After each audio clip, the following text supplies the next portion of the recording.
Kumusta mga bata? Ang ating aralin sa asignaturang Edukasyon sa Pagpapakatao ay tungkol sa pagkakabuklod-buklod ng pamilya. Ito ang ika-5 hanggang ika-6 na linggo ng ating unang markahan. Handa na ba kayo? Natutuhan mo sa mga nakaraang aralin ang kilalanin ang iyong sarili ayon sa iyong hilig, interes, kakayahan, at maging kahinaan. Naipakita mo rin at nasabi ang mga paraan sa pagpapaunlad nito. Nakilala at nailarawan mo na rin ang mga gawaing makabubuti at makasasama sa iyong sariling katawan at kalusugan. Ngayon naman, dadakot naman tayo sa iyong pamilya. Matapos na pag-aralan ang module na ito, ikaw ay inaasahang makakikilala ng mga gawaing nagpapakita ng pagkakabuklod ng pamilya. Kilala mo ba ang mga kasapi ng iyong pamilya? Ilan kayo at sino-sino ang mga bumubuo nito? Sige nga, kung kilala mo ang iyong mga kasapi ng iyong pamilya, kumuha ng lapis at papel at sabay-sabay nating sagutan ang gawain sa pagkatuto bilang isa. Ang gagawin ay tukuyin ang mga miyembro ng iyong pamilya. Isulat ang kanilang pangalan sa loob ng lobo at maaari ring gumupit ng kanilang larawan at idikit.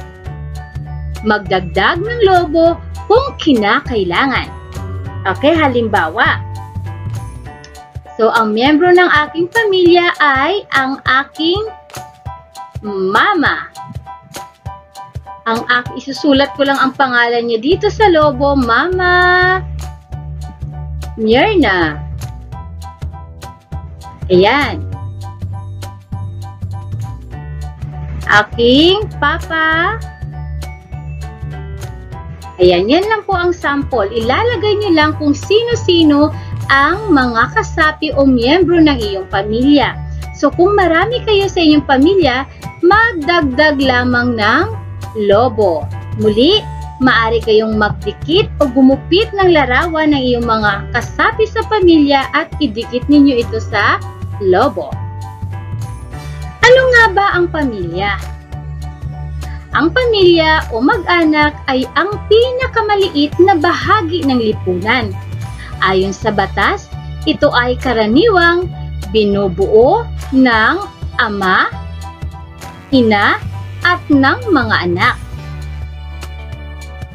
Pero may mga pagkakataon na maliban sa kanila ay may iba pang kasama sa pamilya, tulad ng lolo, lola, tiyo, tiya, at mga pinsan. Ang iba naman ay kulang ang kasapi dahil magkalayo, nagtatrabaho sa ibang lugar o namayapan na. Katulad ng nasa larawan.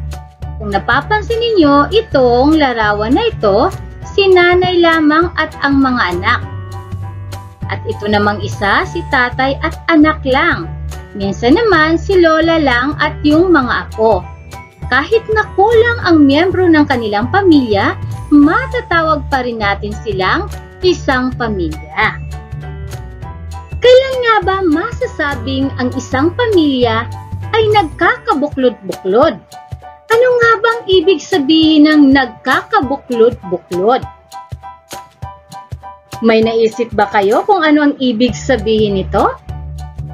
Okay, tingnan natin ang dalawang larawang ito. Ano ang napapansin ninyo? Unahin natin sa letrang A, sa larawan A. Ano ang napapansin ninyo?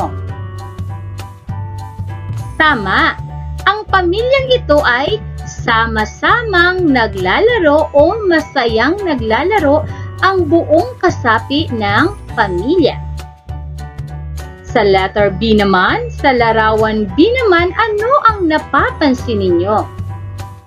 Ayan, may umiiyak na bata at ang nanay at tatay ay nag-aaway. Ayan, nag-aaway ang mag-asawa sa harapan ng kanilang anak.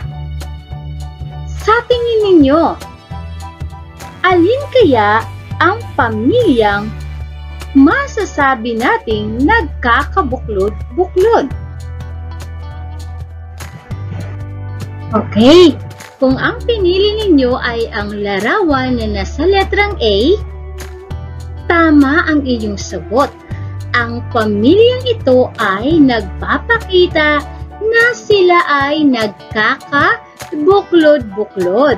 Ano nga ba ang ibig sabihin ng pagkakabuklod-buklod? Ang ibig sabihin nito ay, ang pagkakabuklod ay nangangahulugang pagsasama-sama. Maaari rin na maiugnay ito sa salitang pagkakaisa at pagtutulungan. Ayan, kung napapansin ninyo ito sa larawang A, ang pamilya ay sama-sama silang naglalaro, sama-sama silang nagkakasiyahan. So, ibig sabihin, nagpapakita lamang sila na meron silang pagkakaisa. Hindi katulad sa letrang B, nag-aaway ang mag-asawa at nasa harapan pa ng kanilang anak.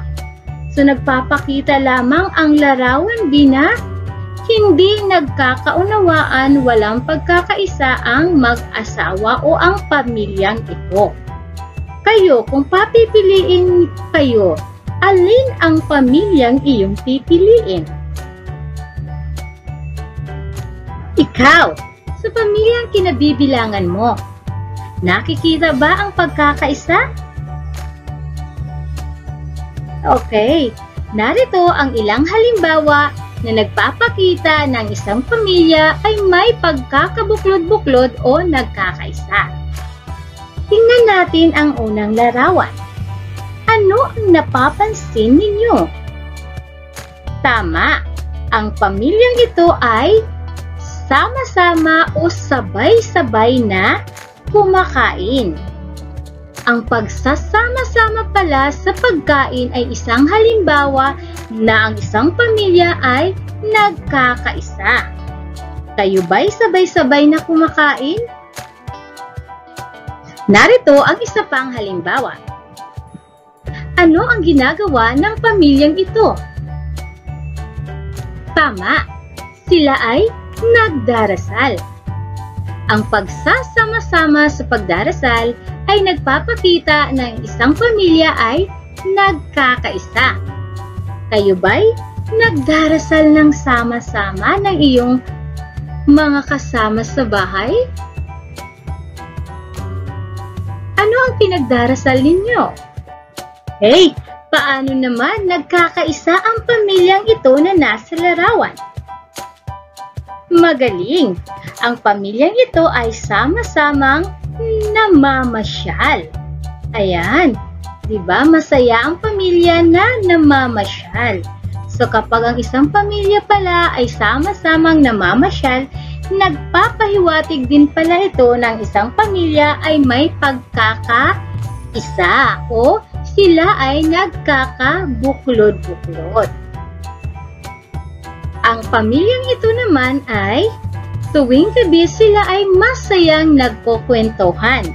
Ayan, siguro pinagkukwentuhan nila kung ano-ano ang mga nangyari sa kanila sa loob ng isang araw. So, kapag ginagawa pala ito ng isang pamilya, nagpapakita din ito na may pagkakaisa ang isang pamilya. Okay, paano naman ipinakita ng pamilyang ito na sila ay nagkakaisa? Tama, sila ay nagtutulungan sa gawain. Gaya na nga ng sinabi ko kanina, ang pagkakabuklod-buklod ay maaaring maiugnay sa pagkakaisa o pagtutulungan. So kapag nagtutulungan ang bawat miyembro ng pamilya sa mga gawaing bahay, maiiwasan ang away, di ba? Lalong-lalo na sa mga magkakapatid, nagtuturuan kung sino ang gagawa ng inuutos ni nanay at tatay. Di ba? So kapag kayo ay nagtutulungan, so walang away na mangyayari. So kapag walang away, ibig sabihin, masaya ang pamilya. Kapag masaya ang pamilya, ibig sabihin, nagkakaisa o nagkakabuklod-buklod ang isang pamilya. Ikaw ba ay tumutulong sa gawaing bahay? Naunawaan na ba kung paano nagkakabuklod-buklod ang isang pamilya? Okay, ihanda na muli ang inyong lapis at papel at sabay-sabay nating sagutan ang gawain sa pagkatuto bilang 2. Balikan ang iyong karanasan sa iyong pamilya. Ano-ano sa mga nabanggit na pamamaraan ng pagpapakita ng pagkakabuklod-buklod ang ginagawa ninyo? Maaaring magdagdag ng iba pang gawain maliban sa mga nabanggit. Isulat ang sagot sa iyong sagutang papel. Okay, ang gagawin daw ay isulat kung ano-ano yung mga karanasan ninyo na nagpapakita na kayo sa inyong pamilya ay mayroong pagkakabuklod-buklod o pagkakaisa. Halimbawa na isinulat ng batang ito, nagdarasal kami tuwing gabi. Ayan, pangalawa, tinutulungan ako ni ate sa paggamit ng computer sa pag-aaral. Maari din idagdag dito, nagkakantahan kami ng aking pamilya. Ayan, so isa din yung pagkaka-isa-isa ng pamilya. Maaaring magpatulong sa inyong magulang o nakatatandang kasama sa bahay. Good luck! Okay, dito na tayo sa gawain sa pagkatuto bilang 3. Tingnan ang mga larawan at tukuyin kung nagpapakita ang mga ito ng pagkakabuklod-buklod. Isulat ang letra ng tamang sagot sa iyong sagutang papel. Okay, letra lamang ang isulat sa inyong papel. Ayan, larawan A. Nagpapakita kaya ito ng pagkakabuklod-buklod ng pamilya? Sila ay namamasyal sa park. Larawan B. Sabay-sabay ang pamilyang ito na kumakain. So kung ang larawang ito ay nagpapakita ng pagkakabuklod-buklod, isulat lamang sa inyong papel ang letrang B. Okay, larawan C. Ayan.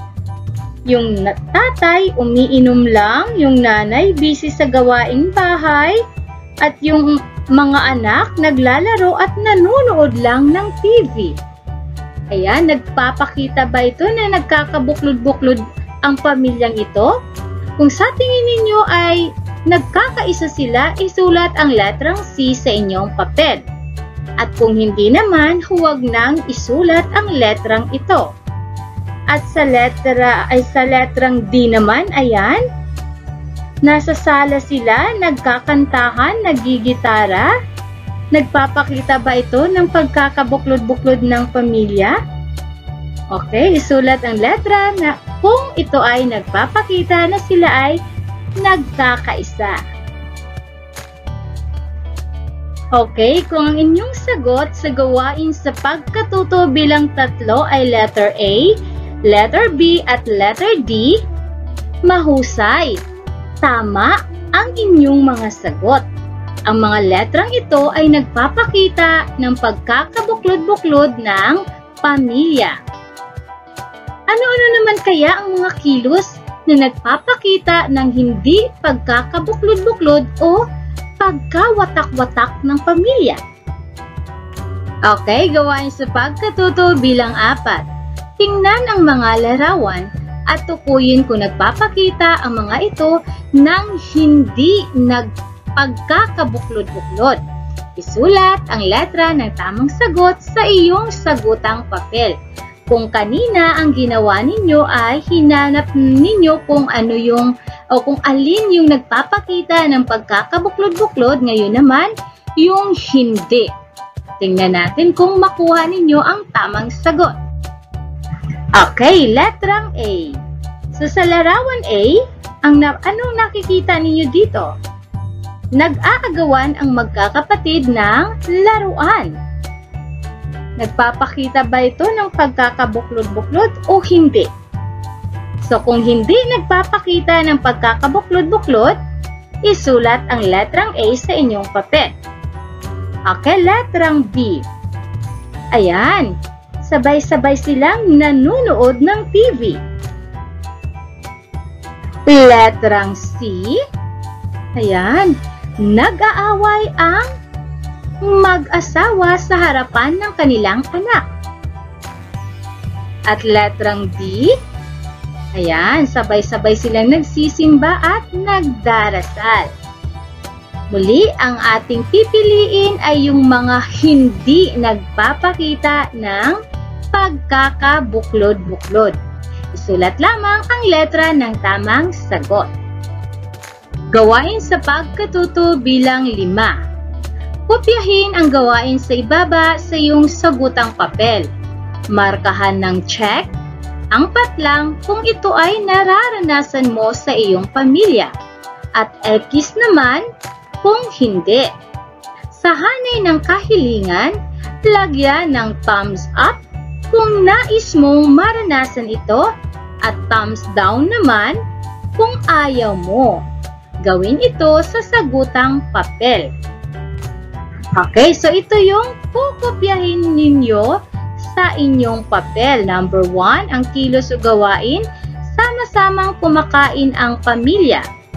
Nag-aaway sa laruan, walang tumutulong sa paglilinis ng bahay. Number 4, lahat ay nagdarasal. Number 5, buong pamilyang namamasyal. Okay, so anong gagawin daw? Kapag naranasan mo sa iyong pamilya, lalagyan ng check. Kung hindi, lalagyan ng X dito sa karanasan. So, dito naman sa kahilingan, thumbs down kung gusto mong maranasan, thumbs up kung gusto mong maranasan, at thumbs down kung ayaw mong maranasan. Okay, halimbawa, sa number 1, ako, sama-samang kumakain ang pamilya. So, naranasan ko ang gawaing ito o kilos na ito. Kaya, dito sa karanasan, ang ilalagay ko ay check. Dahil naranasan ko ito. At dito sa kahilingan, dahil gusto ko na araw-araw ko siyang mararanasan, kaya thumbs up ang isasagot ko. Okay, kayo na po ang sasagot sa number 2, 3, 4 hanggang 5. Good luck! Para naman sa gawain sa pagkatuto bilang 6, alamin mula sa iyong nanay o tatay kung paano ka nakatutulong sa pagkakabuklod-buklod ng iyong pamilya. Isulat ang sagot sa iyong sagutang papel. Ayan, bilang anak, kabahagi ka ba sa pagkakabuklod-buklod ng iyong pamilya? Kausapin si nanay o tatay. So, nakalagay dito, kabahagi ako. So, bakit nga ba? Paano nga ba ako naging kabahagi kung bakit nagkakaisa ang iyong pamilya? Okay, halimbawa ako, ang ilalagay ko ay kabahagi ako dahil tumutulong ako sa mga gawaing bahay. Ayan. So, maaari din kabahagi ako dahil sinusunod ko ang mga utos ng aking mga magulang. Ayan, yun lang ang mga halimbawa. Okay, so yan lang ang gagawin para sa gawain sa pagkatuto bilang 6. Maaring magpatulong sa iyong nanay o tatay o nakatatandang kasama sa bahay. At para naman sa gawain sa pagkatuto bilang 7, basahin at unawain ang bawat sitwasyon. Piliin ang letra ng tamang sagot. Ulitin ko, letra lamang ang isusulat sa inyong sagutang papel. Number 1. Handa na ba kayo? Ang pinakamaliit na unit ng lipunan ay ang A. Bahay. B. Paaralan. C. Pamilya. Pangalawa, ang sama-samang pagsasagawa ng mabuting kilos o gawain ay palatandaan ng pamilyang patlang. A. Watak-watak. B. Buklod-buklod. C. Sira-sira. Pangatlo, ang pamilyang may pagkakabuklod-buklod ay patlang, magkakaroon ng suliranin, maghihirap habang buhay, magiging tunay na masaya. Pang-apat, ang pinakamabisang gawain ng pagkakabuklod-buklod upang pagpalain ng Diyos ay ang patlang. A. Araw-araw na pagdarasal. B. Pagkain ng sama-sama. C. Pamamasyal ng pamilya. Pang-lima, ang paglalarawan ng pamilyang may pagkakabuklod ay tulad ng mag-anak na santos na nagsisigawan at nag-aaway palagi. Letrang B, mag-anak na Paskwal na sabay-sabay kumakain sa hapagkainan. Letter C, mag-anak na Lopez na nagsisihan tuwing may suliranin. Para sa gawain sa pagkatuto bilang 8, sa tulong ng iyong magulang o guardian, kumpletuhin ang concept web. Ilagay sa loob ng bilog ang mga gawaing nagpapakita ng pagkakabuklod ng pamilya. Isulat ito sa iyong sagutang papel. So, ito yung tinatawag na concept web. Mababasa natin sa gitna, mga gawaing nagpapakita ng pagkakabuklod. O, halimbawa, maglalagay ako dito sa unang bilog. Nagtutulungan. Ayan, nagtutulungan. Sa gawain. Ayan. So, halimbawa lamang ito. So, ilalagay nyo lang sa loob ng bilog. So, kumpletuhin ninyo itong 4 na ito. Good luck! Okay. Tandaan natin mga bata. Isa-isip mo na ang pamilya ang pinakamaliit na bahagi ng lipunan. Isa ito sa pinakamahalaga. Kung ang iyong pamilya ay nagkakaisa at nagdarasal palagi, tunay kayong maging masaya.